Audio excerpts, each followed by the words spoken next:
Ada banyak cerita-cerita menarik dari para leluhur di desa-desa gerabah di Jawa yang banyak terkait dengan sejarah Nusantara. Hari ini saya berada di sebuah studio gerabah milik Pak Suharno, salah seorang sesepuh di Dukuh Pager Jurang, Wedi, Melikan, Klaten. Bapak ini adalah salah satu penggerabah yang masih aktif, yang sampai dengan hari ini mencoba untuk mempertahankan dan melestarikan gerabah yang ada di desa Melikan di Dukuh Pager Jurang. Gerabah Pager Jurang itu keberadaannya itu sudah ada semenjak Dukuh Pager Jurang itu ada. Oke. Kira-kira tahun piro masih Pak? Keberadaan Dukuh Pager Jurang kita belum bisa memperkirakan berdirinya itu kapan, karena gini, pada tahun atau abad 14 atau 15 ketika Sunan Pandanaran, putra Bupati Semarang yang pertama menyebarkan agama Islam di Jawa bagian selatan, di sini itu sudah ada proses itu. Dikarenakan gini, ketika pada suatu malam, biasa ya, untuk seorang sunan penyebar agama itu kalau malam hari kan biasanya sholat tahajud, sholat malam. Setelah sholat malam biasanya beliau berkeliling di tanah perdikan yang tanah bebas pajak, untuk mengetahui seluk-beluk apa sih yang terjadi di tanah perdikan tersebut. Nah, kebetulan pada saat malam itu beliau sampai di Dukuh Pager Jurang dan mendengar orang yang seolah-olah bertepuk tangan, tapi sebenarnya beliau adalah menguli tanah liat dengan kedua tangannya. Ya, karena beliau merasa curiga, sebenarnya dihina, kok malam-malam jalan-jalan atau dipanggil kok ditepuk-tepuk, didatangilah rumah tersebut dan mendapati seorang wanita tua yang sedang bekerja menguli tanah liat dengan kedua tangannya. Jadi tentang sejarah keberadaan Pager Jurang sudah ada jauh sebelum Sunan Pandanaran itu ada di masuk kembali. Di Pager Jurang itu khasnya putaran miring, Pak. Bisa diceritakan tentang putaran miring, sejarahnya? Kenapa disebut putar miring itu sebenarnya ada dua. Yang pertama adalah posisi ibu yang sedang berproses membuat karya itu dalam posisi miring, serong, ya. Karena ketika itu pengen menjunjung tinggi etika dan estetikanya, ketika orang adat ketimuran, ketika wanita duduk janganlah membuka kedua kakinya, makanya posisinya miring, dan ketika itu kan masih menggunakan jarit juga, belum ada budaya atau celana panjang atau yang lain kan belum ada. Ada nggak Pak bentuk-bentuk khusus yang dibuat oleh penggerabah di Pager Jurang ini awalnya gitu, misalnya hanya khusus bikin satu bentuk atau ada beberapa bentuk? Dari hasil eksplorasi saya, karena sekali lagi tidak ada literatur, sudah tidak ada lagi artefak yang bisa kita temukan, kita hanya mampu mengeksplor dari narasumber yang sepuh bahwa pada tahun 40-an ketika itu masa penjajahan Belanda akhir dan masa penjajahan Jepang Nippon, ketika itu beliau cerita itu hanya ada sekitar, kalau tidak salah ada sekitar 7 produk. Kendi itu ada 3 jenis, ada kendi doro, kendi tempak. Kalau kendi doro itu kendinya yang ukuran M medium, doro itu medium. Yang doro itu yang dibakar hitam, proses reduksi itu, sementara yang tempak itu yang dibakar merah terakota. Kemudian ada lagi kendi kepel. Kendi kepel itu yang gedenya juga hanya namanya kepel, sekepel tangan orang. Itu kan fungsinya, kalau dulu semua benda karya itu pasti masuk fungsional. Betul. Tidak ada yang untuk dekoratif, itu tidak ada. Kendi kepel nanti kan biasanya untuk sesajen, sedangkan untuk kendi doro, kendi tempak itu biasanya untuk tempat minum. Sama nanti untuk prosesi ketika orang meninggal, itu proses pembawaan ke makam itu biasanya ada mecah kendi. Iya. Ada 3 itu, kemudian ada padutan yang terbuat dari emas. Kalau seorang Demang biasanya juga menggunakan hal yang sama.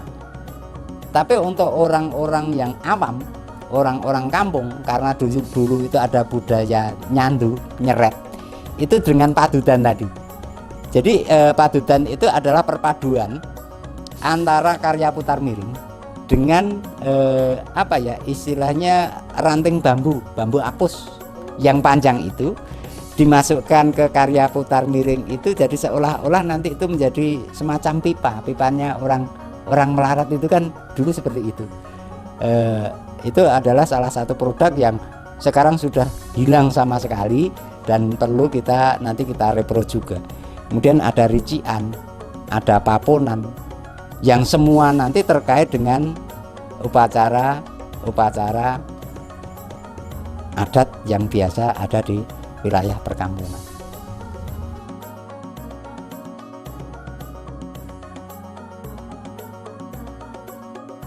Hari ini saya berada di sebuah desa, namanya Desa Nglipoh, sebuah desa gerabah yang ada hubungannya dengan Candi Borobudur. Saya bersama Pak Supoyo, salah satu tokoh yang ada di Desa Nglipoh ini. Selamat siang Pak Supoyo. Ya, selamat siang Bu. Pak Supoyo bisa menceritakan tentang gerabah ini hubungannya dengan masa Borobudur? Iya, sedikit yang kami tahu Bu. Jadi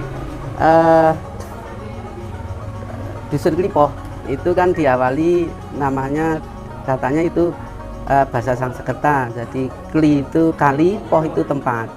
Jadi tempat yang berdekatan dengan kali itu. Nah, untuk kegiatan gerabah ini itu dimulai beliau yang namanya Nyai Kalipah. Nah, awalnya ya, yang ngawali.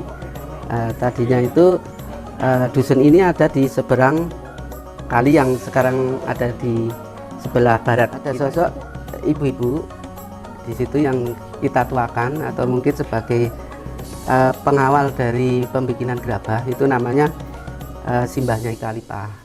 Nah, beliau yang mengawali untuk pembikinan gerabah pada saat itu, pada zamannya pembikinan candi. Oh, bersamaan ya Pak? Iya, jadi waktu itu kan untuk alat pembikinan atau alat masak pada zaman itu kan masih sederhana, jadi pakainya kayak kuali, kayak keren dan sebagainya. Nah, itu yang diproduksi oleh Simbah Nyai Kalipah. Oh, jadi diproduksi untuk memenuhi masak untuk para pekerja Borobudur ya, candi. Ya. Lalu? Nah, di situ kan kita berkesimpulan bahwa mungkin karena di tempat itu ada semacam kegiatan pembikinan gerabah, kemudian dibikin sebuah gambar atau relief yang di situ juga menggambarkan tentang kegiatan pembikinan gerabah sampai dengan pembakaran, dan juga sampai ke penjualan. Karena sampai sekarang pun kalau orang-orang tua kita itu waktu pemasarannya juga dipikul.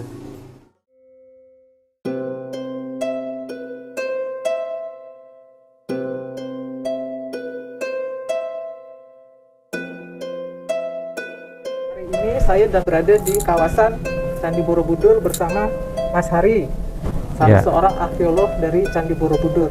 Selamat pagi Mas. Selamat pagi Bu. Bisa tolong ceritakan sekarang posisi Candi Borobudur ini sebenarnya ada di mana ya? Ya, Candi Borobudur adalah candi yang lokasi administratifnya berada di Desa Borobudur, Kecamatan Borobudur, Kabupaten Magelang, Provinsi Jawa Tengah. Ya. Sekarang kita berada di atas struktur Candi Borobudur. Sekarang kita berada di lantai 3 atau lorong 1 sisi utara Candi Borobudur. Jadi kalau kita ingin memahami, membaca panel relief satu demi satu, maka kita harus berjalan secara pradaksina.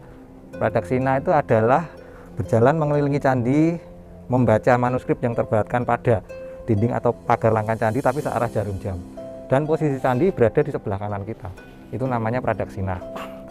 Pada panel relief yang kita saksikan ini ada 2 panel.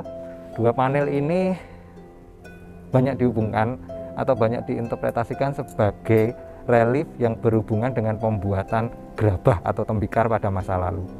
Ya, kembali ke relief tadi, saya sudah sampaikan bahwa ini sebuah time capsule atau informasi dari masa lalu yang dipahatkan dalam bentuk pahatan relief berdasarkan manuskrip. Manuskrip apa yang dipahatkan di sini? Ini adalah manuskrip dari Jataka Awadana. Jataka Awadana itu adalah manuskrip yang menceritakan tentang Bodhisattva. Bodhisattva adalah salah satu dewa di agama Buddha, yang dia sebenarnya adalah seorang dewa yang sebenarnya sudah bertempat di nirwana atau di surga. Namun dia kemudian turun ke dunia dan mengajarkan budi pekerti kepada manusia.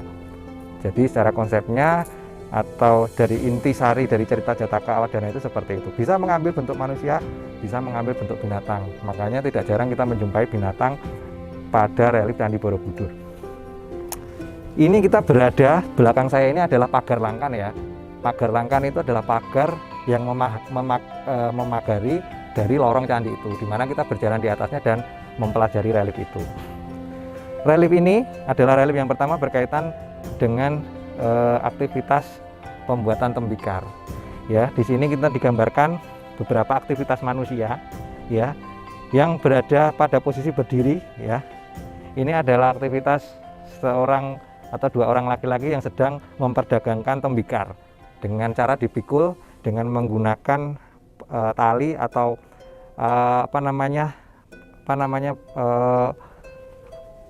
alat yang digunakan untuk menyatukan dari tembikar tadi sehingga bisa dipikul. Kemudian yang di bagian sedang duduk ini ya dipahatkan relief seorang perempuan yang sedang membuat tembikar dengan metode tatap pelandas. Ya, jadi kita lihat ini ada tatapnya, kemudian ada pelandasnya. Jadi ini adalah metode dan teknik yang digunakan untuk membuat tembikar atau gerabah pada saat itu. Hal ini juga dijumpai dari beberapa penelitian dan ekskavasi arkeologis bahwa tembikar-tembikar yang dijumpai pada kota ekskavasi dengan periode masa sejaman dengan Candi Borobudur ini mempunyai bekas pembuatan tatap pelandas itu. Artinya pada bagian dalam itu ada bekas tangan ya, kemudian dipukul-pukul tidak rata, tidak seperti tembikar yang dibuat dengan metode atau teknik roda putar. Relief yang selanjutnya ini agak berbeda karena sama-sama menceritakan mengenai pembuatan tembikar atau proses pembuatan tembikar dengan metode tatap pelandas. Namun di sini kita menjumpai metode pembakaran dari tembikar. Kalau di sana tadi pembentukan, di sini pembakarannya. Dan pembakaran ini digambarkan pada relief ini menggunakan metode pembakaran terbuka atau open kiln. Jadi tembikar ya mungkin tidak seperti ini ditumpuk-tumpuk ya, karena ini visualisasi dari relief pada abad 8 sampai 10 Masehi. Sebenarnya dia numpuknya agak miring seperti itu kalau posisinya, kemudian ditumpuk lapis demi lapis. Biasanya itu kemudian dikubur menggunakan pembakaran berupa jerami dan sebagainya, kemudian dibakar pada sebuah tungku pembakaran yang terbuka, yang di atasnya ada semacam cungkupnya. Nah, ini kita lihat di sini. Apabila dikaitkan dengan kondisi masyarakat di sekitar Borobudur, metode tatap pelandas dan metode pembakaran tungku terbuka ini ya, ini masih dijumpai pada salah satu desa atau dusun di Borobudur, yaitu di Desa Nglipoh. Nah, ini memberikan keterangan kepada kita bahwa memang benar-benar ini relief ini adalah gambaran dari masa lalu yang dibuatkan berdasarkan manuskrip bercorak keagamaan Buddha.